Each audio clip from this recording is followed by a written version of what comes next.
ಯೋऽन्तಃ ಪ್ರವಿಶ್ಯ ಮಮ ವಾಚಮಿಮಾಂ ಪ್ರಸುಪ್ತಾಂ ಸಂಜೀವಯತ್ಯ ಕಿಲ ಶಕ್ತಿಧರಸ್ವಧಾಮ್ನಾ ಅನ್ಯಾಂಸ್ತಃ ಹಸ್ತಚರಣಶ್ರವಣತ್ವಗಾದೀನ್ ಪ್ರಾಣಾನ್ನಮೋ ಭಗವತೆ ಪುರುಷಾಯ ತುಭ್ಯಂ.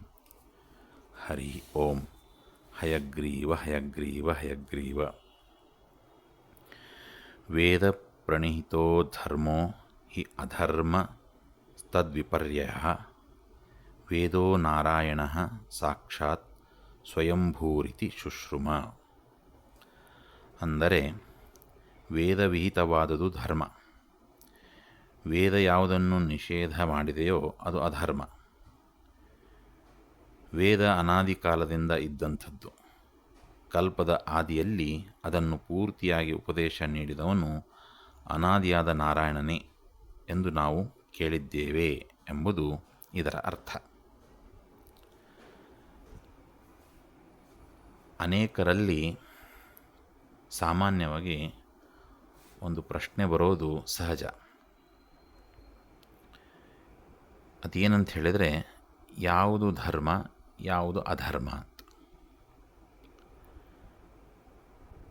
ಹಾಗಾಗಿ ನಾವು ಧರ್ಮವನ್ನು ಆಚರಿಸಿದರೆ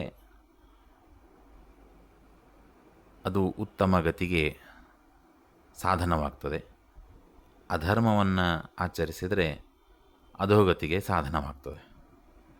ಹಾಗಾಗಿ ಯಾವುದು ಧರ್ಮ ಯಾವುದು ಅಧರ್ಮ ಅನ್ನೋದನ್ನು ತಿಳ್ಕೊಳ್ಬೇಕಾಗಿದ್ದರೆ ನಮಗೇನು ಪ್ರಮಾಣ ಅಂತ ಕೇಳಿದಾಗ ಅದಕ್ಕೆ ಉತ್ತರ ಶಾಸ್ತ್ರ ಹೀಗೆ ನೀಡ್ತಾ ಇದೆ.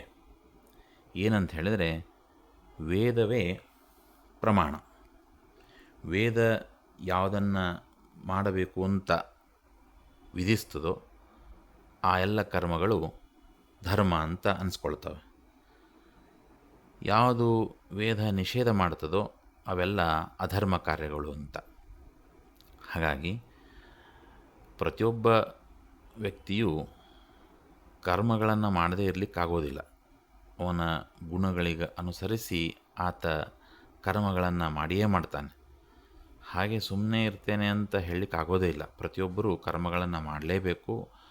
ಅದು ಅವರು ಆಚರಣೆ ಮಾಡೇ ಮಾಡ್ತಾರೆ. ಆದರೆ ಆ ಕರ್ಮ ಮಾಡುವಾಗ ಯಾವುದು ಧರ್ಮ ಯಾವುದು ಅಧರ್ಮ ಅಂತ ತಿಳಿದುಕೊಂಡು ಮಾಡಿದರೆ ನಮಗದು ಉತ್ತಮ.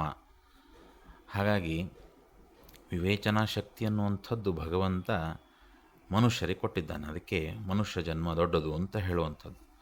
ಹಾಗಾಗಿ ಆ ವಿವೇಚನಾ ಶಕ್ತಿಯಿಂದ ತಿಳಿದುಕೊಂಡು ಯಾವುದು ಧರ್ಮ ಯಾವುದು ಅಧರ್ಮ ಅಂತ ತಿಳಿದುಕೊಂಡು ಧರ್ಮದ ಕರ್ಮಗಳನ್ನು ಮಾಡ್ತಾ ಹೋದರೆ ಉತ್ತಮ ಗತಿ ನಮಗೆ ಪ್ರಾಪ್ತವಾಗ್ತದೆ ಅನ್ನೋದು ಇದರಿಂದ ತಿಳಿದು ಬರ್ತದೆ. ಹಾಗಾಗಿ ಪ್ರತಿಯೊಬ್ಬರು ಕರ್ಮಗಳನ್ನು ಮಾಡೋದಂತೂ ನಿಶ್ಚಿತ ಇದ್ದಾಗ ಧರ್ಮ ಕರ್ಮಗಳನ್ನು ಮಾಡಬೇಕು ಅಂತ. ಈಗ ಧರ್ಮ ಕರ್ಮಗಳು ಯಾವುದು ಅಂತಂದರೆ ವೇದ ಹೇಳಿದ್ದು ಅಂತ. ವೇದ ನಮಗೆ ಗೊತ್ತಿಲ್ಲ ಅಂತಾದಾಗ ಇತಿಹಾಸ ಪುರಾಣಗಳಿಂದ ಅದನ್ನು ಅರ್ಥೈಸಿಕೊಳ್ಬೇಕು ಅಂತ ಹೇಳ್ತಾರೆ. ಅದನ್ನು ನಮಗೆ ಸಾಧ್ಯ ಇಲ್ಲದೆ ಇದ್ದಾಗ ಯಾರು ಅದನ್ನು ತಿಳ್ಕೊಂಡಿದ್ದಾರೆ ವಿದ್ವಾಂಸರ ಹತ್ರ ಹೋಗಿ ಕೇಳಿಕೊಂಡು ಒಟ್ಟಿನಲ್ಲಿ ಧರ್ಮ ಯಾವುದು ಅಧರ್ಮ ಯಾವುದು ಅಂತ ವಿವೇಚಿಸಿ ಅದರಂತೆ ಕರ್ಮಗಳನ್ನು ಮಾಡಿದಾಗ ನಮಗೆ ಆ ಧರ್ಮ ಕರ್ಮಗಳಿಂದ ಉತ್ತಮ ಗತಿ ಪ್ರಾಪ್ತವಾಗ್ತದೆ. ಭಗವಂತನ ಅನುಗ್ರಹ ಪ್ರಾಪ್ತವಾಗ್ತದೆ.